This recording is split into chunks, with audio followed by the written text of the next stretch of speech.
Howdy peeps, welcome to part 1 of the externalization of the hierarchy. Before we begin, let's review what a legomenism is. From G.I. Gurdjieff's Beelzebub's Tales to His Grandson. A legomenism is the form of knowledge transfer from one generation to another, utilized by initiated tri-centered earthlings. This form of information transfer was invented by ancient Atlantidians. I will tell you who can be considered as initiated, and then you will fully understand what legomenism is. In ancient times, the term initiated was referring to individuals who had identical knowledge. Other people could understand this knowledge. In those times, initiated was describing the person which has, thanks to hard and arduous work and suffering, managed to build objective intrinsic virtue and knowledge. It was referring to the individuals which readily and freely observe other monocentric and bicentric beings. Such individuals are always highly revered. And once again, my own definition. A legomenism is a unit of being data that is inserted or spliced into a work of art or into a custom, ritual, or other being practice, and discernible as a lawful otherwise, precisely as malicious code is inserted into a computer program. And now we begin the externalization of the hierarchy. What is the great work? Beelzebub himself gives us the answer in an important legomenism he caused to be inserted into the work of that striver towards objective truth known to the world as John Milton. The great work, he says, is the making of a heaven in hell's despite. Everyone on earth is involved in the great work in some official capacity or other, and falls into a hierarchy structured, not surprisingly, as a pyramid. Each row of stones in the pyramid is identifiable amongst its class by a common level of awareness. The awareness of the row above comprehends the awarenesses of the rows below, as the valence of an outer electron encompasses the valence of an inner one, or as Jupiter includes the Earth in its orbit around the Sun. Thus, in practical terms, the great work can be defined as both the art of governance, doing government, and as the art and science of coming to awareness of how the earth is governed, depending on one's position in the structure. The aptness of these articulations is evinced when we examine the various offices comprising the hierarchy of the work, the rows of the pyramid's stones, as it were, starting with the capstone or apex. 1. The chairman. This office was first held by Beelzebub himself, and for this reason the current occupant is said to sit in the devil's chair. At the current stage of the earth's development, it is no longer a requirement of good government that there always be an official sitting in the devil's chair. When the chair is occupied, it is said that the devil is getting his due, during which periods the earth is governed as a monarchy, but appears to the subjective observer to be a global republic. Men refer to these times as golden ages.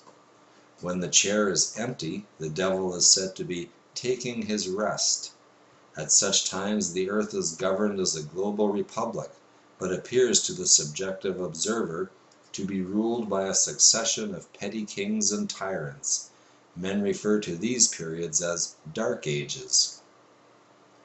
When the devil's chair is unoccupied, the pyramid, of course, is lacking a capstone. A pyramid with no apex is trapezoidal in shape.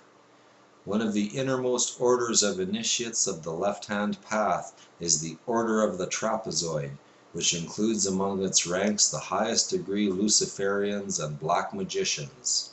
A trapezoid is said to be the ideal shape for attracting demons. It is a natural pedestal upon which idols may be worshipped, which of course appeals to their prideful natures. On YouTube are videos of the funeral of Pope John Paul II. You will note that he is clearly being interred in a trapezoidal casket after a career as the most public and publicized pontiff of all time. Beelzebub is, after all, the prince of the powers of the air waves.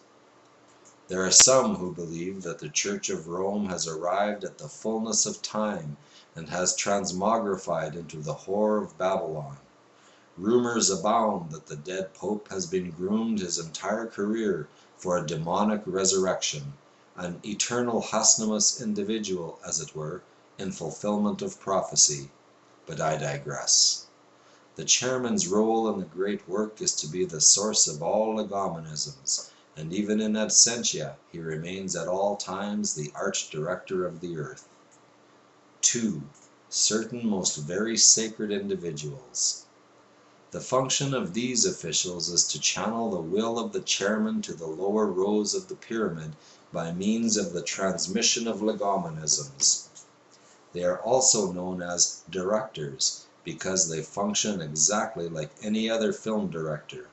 Beelzebub writes the script, and the directors put the players in motion.